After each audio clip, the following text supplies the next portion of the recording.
नमस्कार मित्रों, आज हम उपस्थित हैं देवभूमि तीर्थराज प्रयाग के पवित्र क्षेत्र, वह भी पूज्य भद्रिकाश्रम पीठाधीश्वर अनंत श्री विभूषित पूज्यपाद जगत गुरु शंकराचार्य स्वामी अविमुक्तेश्वरानंद सरस्वती जी महाराज के दिव्य श्री चरणों के सानिध्य में जो आज आपने देखा, अभी जब भगवान श्री राम का प्राण प्रतिष्ठा महोत्सव चल रहा था, उस कार्यक्रम के दौरान सर्वाधिक चर्चा में रहे पूज्य स्वामी जी महाराज। विभिन्न विषयों को लेकर के मीडिया ने तमाम तरह से उन्हें दिखाया, विभिन्न रूपों में दिखाया उन्हें, और ऐसे पूज्य स्वामी जी महाराज का दर्शन प्राप्त करने के लिए आज मौनी अमावस्या के शुभ अवसर पर आप देख रहे हैं, सुबह से ही इतने लोगों का आस्था का जनसैलाब इनके चरणों का आशीर्वाद प्राप्त करने के लिए उमड़ा हुआ है। ऐसे अवसर पर मैं पूज्य स्वामी जी महाराज से चाहूंगा कि आपको विभिन्न स्वरूपों में विभिन्न प्रकार से लोगों ने, चैनलों ने आपको दिखाया, कभी दिखाया कि आप उसका विरोध कर रहे हैं, कभी दिखाया कि यह कहा जा रहा है कि अधूरा मंदिर है, इस कारण नहीं जा रहे हैं, कभी उसके बाद आपका स्वयं का भी बयान आया कि नहीं, मेरा विरोध नहीं है। आइए इन सब विभिन्न मुद्दों को लेकर के भी पहले आप महाराज जी से यह चर्चा करना चाहूंगा। पूज्य स्वामी जी महाराज, ऐसा क्यों हुआ आखिर? देखिए, अभी तो इसका प्रसंग नहीं है, फिर भी आप पूछ रहे हैं, बताना चाहेंगे कि शास्त्र सम्मत बात कहना किसी का समर्थन और विरोध नहीं होता। धर्माचारी का काम है कि धर्म के बारे में आवश्यकता पड़ने पर जनता के सामने जो धर्मशास्त्र का पक्ष है उसको रखें। तो उसी धर्मशास्त्र के पक्ष को हमने इस समय जरूरत ही रखा, किसी के विरोध और समर्थन की दृष्टिकोण से नहीं।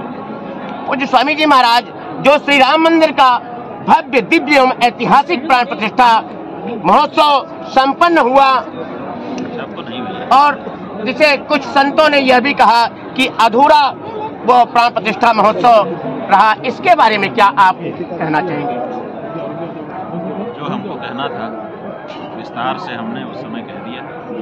अब उसी बात को बार बार दोहराते रहने का कोई मतलब नहीं। जिस समय जरूरत थी उस समय हमने जो जरूरी था सब कहा, और धर्मशास्त्र से जो समर्थित बात थी वो कही, अपने मन से हमने कुछ भी नहीं। पूज्य स्वामी जी महाराज, आगे अभी श्रृंगार गौरी और व्यास तहखाने पर भी अभी कोर्ट का फैसला आ चुका है, वहां पूजा चालू हो गई है। इस विषय में आगे क्या आप संतों का या रणनीति कहिए, या कहिए किस प्रकार का आपका लक्ष्य है? देखिए, हम लोगों का स्पष्ट ये कहना है कि किसी भी दशा में अत्याचार को और अन्याय को नहीं सहना चाहिए। अत्याचार अत्याचार ही रहता है, अन्याय अन्याय ही रहता है, और जब अत्याचारी के विरुद्ध आपके पास शक्ति का समन्वय हो सकता हो, उस समय भी आपको अखड़े होकर के अपने अधिकारों को प्राप्त करना चाहिए, अत्याचार के का प्रतिकार करना चाहिए। तो हमारे जो धर्मस्थान हैं, उन धर्मस्थानों पर हम पूजा पाठ करते थे, बड़ी श्रद्धा भावना से जाकर के वहाँ बैठते थे। लोगों ने हमारे साथ अत्याचार करके हमको वहाँ से हटाने का प्रयास किया, लेकिन हम हटे नहीं। हम सदा से अपने स्थानों के प्रति भावना बना करके रखे थे और उनकी प्राप्ति का प्रयास कर रहे थे, आज भी कर रहे हैं और आगे भी करते रहेंगे, और अपने स्थान को प्राप्त करके ही विराम लेंगे। पूज्य स्वामी जी महाराज, मथुरा का जो ऐतिहासिक ये केस चल रहा है, उस विषय में क्या संत समाज आगे निर्णय ले रहा है? ये केवल काशी और मथुरा की बात नहीं है। आप लोग तो बस 3 बना दिए हैं, काशी, अयोध्या, मथुरा, और जगह पर कर क्या होगा? जाने कितनी जगह पे हमारे साथ अन्याय हुआ है। इसलिए हमारा ये कहना है कि हम लोगों को इस बारे में सजग होना चाहिए, सरकारों को भी इस मामले को टालने का प्रयास नहीं करना चाहिए, बल्कि इस मामले में एक आयोग बनाना चाहिए कि जहाँ जहाँ पर अत्याचार अन्याय हुआ है सबकी सूची बनाई जाए, सूची बना करके उनके प्रमाण प्राप्त किए जाएं और एक फास्ट ट्रैक कोर्ट बनाई जाए जिसमें रोज सुनवाई हो, जिसके पास जो प्रमाण हो रखें और रखने के बाद जिसका प्रमाण सच्चा निकलता हो उसके पक्ष में फैसला करके इस मामले को ही समाप्त किया जाए। पूज्य स्वामी जी महाराज, आपके पूज्य सदगुरुदेव जी महाराज और आप जैसे संत सदैव तत्पर रहे हैं और इस प्रयास में रहे हैं कि ऐसे सारे हमारे तीर्थ स्थान मुक्त होने चाहिए जो तोड़ करके कहीं न कहीं परकीयों द्वारा उन्हें मस्जिद का स्वरूप दिया गया या अन्य रूप दिया गया। ऐसे कितने स्थान होंगे देश में? देखिए, इसीलिए तो हम कह रहे हैं कि अगर हम कोई संख्या कह देंगे तो उचित नहीं होगा। हमारा ये कहना है कि एक आयोग बने और जहाँ जहाँ के बारे में जिसका मत है वहाँ पे जरूर उसकी सूची बने, सूची बन के उस पर गवाही साखी लेकर के प्रमाण देख करके निर्णय कर दिया जाए। पूज्य स्वामी जी महाराज, एक बहुत बड़ा प्रश्न समूचे राष्ट्र ही नहीं विश्व के सामने पूज्य स्वामी स्वरूपानंद जी सरस्वती महाराज जैसे ने उठाया था कि साईं बाबा जो कि मोहम्मदन था वो अफगानिस्तान का था और उसे पूजा जा रहा है समूचे देश में, तथा कथित तमाम राजनेताओं ने भी उसको वो दिया। और बीच में स्वामी जी महाराज के देवगमन के पश्चात, देवलोक गमन के पश्चात यह मुद्दा शांत हुआ। इस विषय में क्या कोई आपकी नई योजना है, क्योंकि बीच में ऐसे लोग आज भी पुनः सिर उठा रहे हैं? उनकी बात यह है कि शंकराचार्य के रूप में ब्रह्मलीन जगत गुरु शंकराचार्य जी महाराज ने एक निर्णय दिया, समस्त सनातन धर्मी समाज के लिए दिया और सनातन धर्मी समाज ने उसको स्वीकार किया। और जो शाही के समर्थक उन लोगों ने भी अपनी बात कहनी चाहिए, न्यायालय तक में गए लेकिन नहीं चल पाई, जनता में गए नहीं चल पाई। अब मंदिरों से उनको हटाया जा रहा है जहाँ जहाँ वो अतिक्रमित करके प्रवेश कर गए थे और ये प्रक्रिया निरंतर चल रही है। कुछ लोग जो समितियों के हैं, मंदिर समितियों के लोग, उनको संकोच है कि लोग क्या कहेंगे कि हम इन्हें रखा और हम ही हटा रहे हैं, तो वो कह रहे हैं कि थोड़ा सा शांति हो जाए तो हम हटाएंगे, सब जगह से हटेंगे, कोई किसी जगह नहीं रह सकते, क्योंकि जिसका जो स्थान है वही वहाँ पर शोभायमान है। स्थान प्रस्थान शोभनते गंगा के शान खान रहा, जो जिसकी जगह है, अगर भगवान शिव जी के लिए मंदिर बना है तो वहाँ शिव जी रहेंगे कि कोई भी आके घुस जाएगा? कैसे हो सकता है? अब भगवान विष्णु के लिए मंदिर बना है तो भगवान विष्णु रहेंगे कि कोई भी आके घुस जाएगा? और आकर के घुसेगा भी वो भी पैर पे पैर चढ़ा के हमारे देवता के सामने बैठेगा। हमारे यहाँ पैर पे पैर चढ़ा करके अपने से बड़ों के सामने नहीं बैठा जाता है, ये शिष्टाचार है। और वो जो जिसका नाम आप ले रहे हैं, हम तो पाप समझते हैं नाम लेना, उसका स्वरूप ही ऐसा दिखाया जाता है कि वो पैर पे पैर चढ़ा करके बैठा है। इसका मतलब ही है कि उसको शिष्टाचार का भी ज्ञान नहीं है।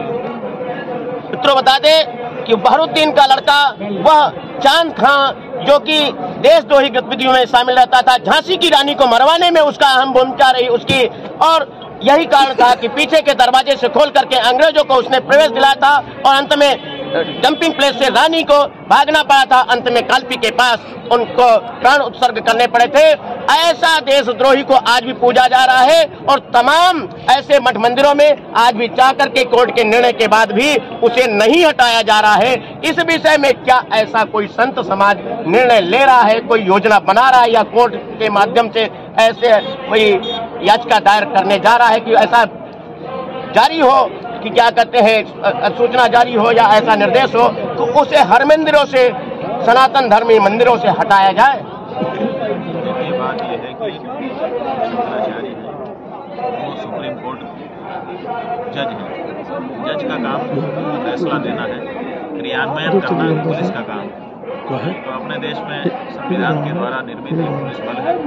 अब धर्मशास्त्र के अनुसार निर्णय करके शंकराचार्यों ने बता दिया कि ये उचित नहीं है, चाहिए कि उसका क्रियान्वयन कर दिया जाए।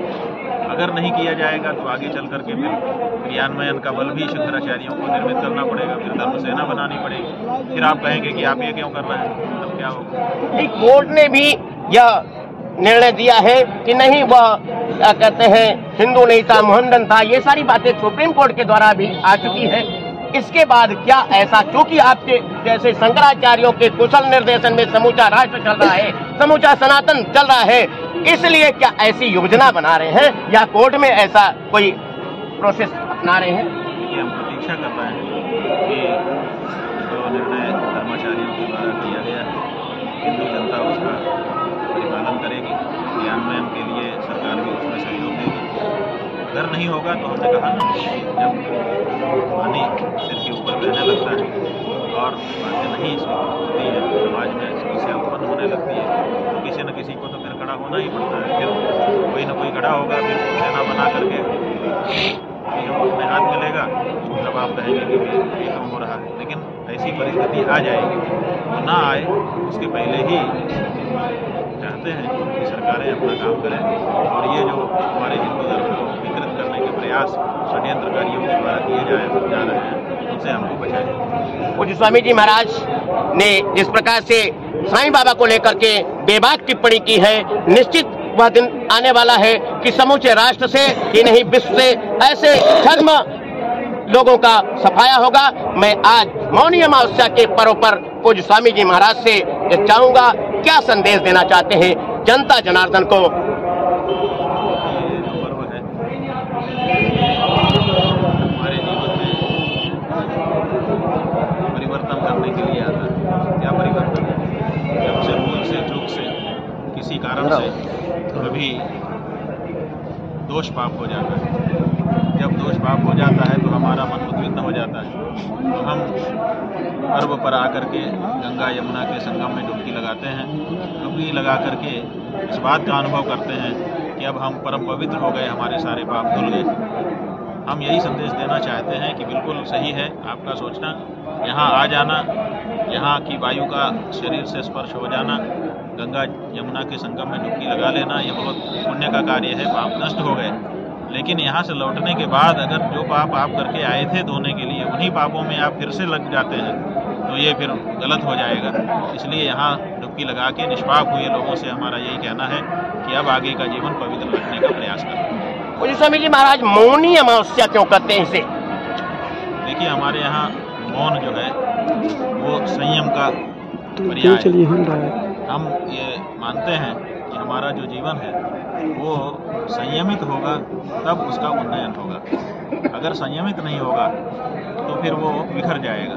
जैसे किसी वस्तु के पीछे अगर नियम न लगाए जाएं तो फिर वो मनमानेपन में चली जाती है, पशुता का जीवन हो जाता है। तो मौन का मतलब है संयम का जीवन। तो हमने बताया ना कि यहाँ पर स्नान करने के बाद फिर संयम का जीवन जीने की प्रेरणा मिलती है। तो मौन जो है वैसे तो वाणी के संयम को कहा जाता है, लेकिन हमारे यहाँ शरीर के स्तर पर, वाणी के स्तर पर और मन के स्तर पर, तीनों ही स्तर पर संयम रखने के लिए उपदेश दिए जाते हैं। और ये मौन शब्द से यहाँ पर तीनों का तात्पर्य है, मन, वाणी और कर्म हमारे संयमित हों, इसीलिए मौनी अमावस्या का स्नान। पूज्य स्वामी जी महाराज, इस प्रयाग क्षेत्र को द्वादश माधव की भूमि कहा गया है, यहाँ त्रिवेणी बस्ती है और तीर्थराज प्रयाग कहा गया। 3 क्वेश्चन आपसे निवेदन, क्यों ऐसा? हाँ, तो ठीक है ना। ये जो भगवान विष्णु है, इनके बारे में कहा जाता है अपवित्र पवित्रो वा सर्वावस्थांगतो विवा यह स्मरेत पुंडरीकाक्षम सबाह्याम वित्तर शुचि। पवित्र हो चाहे अपवित्र हो, जिस किसी भी दशा में हो, जैसे ही भगवान पुंडरीकाक्ष का माने भगवान विष्णु का स्मरण व्यक्ति करता है, वैसे ही बाह्य और आभ्यंतर माने अंदर और बाहर से पवित्र हो जाता है। तो ये जो तीर्थराज है ये आपको पवित्र बना रहा है। पवित्र बनाने के लिए इसके पास मसाला भी तो चाहिए, इसीलिए द्वादश माधव यहाँ पर बैठ करके इसको शक्ति प्रदान कर रहे हैं और उन्हीं की शक्ति से शक्तिमान होकर के तीर्थराज प्रयाग जाने कितने सारे लोग आ रहे हैं और उनके जाने कितने पाप हैं, सबका प्रक्षालन करते हुए उनको पवित्र बनाना। स्वामी महाराज, कल्पवास यहाँ ही क्यों होता है? देखिए, ये शास्त्र ने समय को और स्थान को समझा है। उन्होंने जाना है कि जैसे पवित्र मानते हैं और कुछ अंग अपवित्र मानते हैं, हमारे ही शरीर के कुछ अंगों को छूने से हम पवित्र हो जाते हैं और हमारे ही शरीर के कुछ अंगों को छूने से हम स्वयं अपवित्रता का अनुभव करते हैं और फिर हाथ धो लेते हैं। इसका मतलब है कि हमारे शरीर के कुछ अंग पवित्र हैं, कुछ अपवित्र हैं। जैसे हमारे शरीर की दशा है उसी तरह से ये पृथ्वी जो है इसमें भी कुछ स्थान अपवित्र हैं और कुछ पवित्र हैं और कुछ परम पवित्र हैं। तो उस स्थान विशेष में विशेषता है। इसीलिए ये जो प्रयाग का क्षेत्र है और गंगा यमुना की धारा के सन्निकट का एक क्षेत्र जहाँ पर ये पर्व मनाया जा रहा है, ये स्थान की दृष्टि से और माघ का जो महीना है वो काल की दृष्टि से दोनों की यहाँ पर युति हो रही है और ये दोनों ही परम पवित्र बन करके यहाँ पर पवित्रता के वातावरण का सर्जन कर रहे हैं। इसलिए यहाँ का एक क्षण भी बहुत मूल्यवान हो जाता है और माघ का एक महीना ब्रह्मा जी के एक दिन अर्थात एक कल्प के बराबर का हो जाता है। कल्प शब्द जो है ब्रह्मा जी का एक दिन होता है, 1000 चतुर्युगी बीत जाती है, उतना जो समय है उतने समय अगर कोई तीर्थ में रहे उतना पुण्य केवल एक महीना यहाँ पर रह करके अगर नियमों का पालन करते हुए व्यक्ति बिताए तो उसको मिल जाता है। इसलिए कल्पवास यहाँ पर कहा गया है। जो कल्पवास नहीं कर पाते पूरे महीने, उनके लिए क्या संदेश है, क्या भाई कल्पवास नहीं कर पाते, एक महीना रहेंगे तो एक कल्प के वास का फल मिलेगा। अब उसी अनुसार पर गिन लो कि अगर एक दिन रहेंगे तो कितना, 1 घंटा रहेंगे तो कितना, 1 मिनट भी अगर आ गए तो कितना। यहाँ एक महीने में 1000 चतुर्युगी की बात हो रही है, वहाँ पर यहाँ का 1 मिनट भी माने कई हजार वर्ष के बराबर हो जाएगा। तो अगर यहाँ पर थोड़ी देर के लिए भी कोई आ गया तो उसको बहुत विशाल पुण्य राशि प्राप्त हो रही है, हजारों वर्षों के बराबर हो जाएगा। तो चलिए, ये पूज्य महाराज जी ने कहा, एक घड़ी आधी घड़ी आधे में कछुआद, तुलसी संगत साधु की कटे कोटि अपराध। तो इस प्रयाग क्षेत्र में एक क्षण भी अगर आपने आ गए और तो आपको उसका करोड़ों गुना फल मिलता है। इन्हीं शब्दों के साथ मैं संपत दास गुप्त, कैमरामैन बालकृष्ण गुप्त के साथ।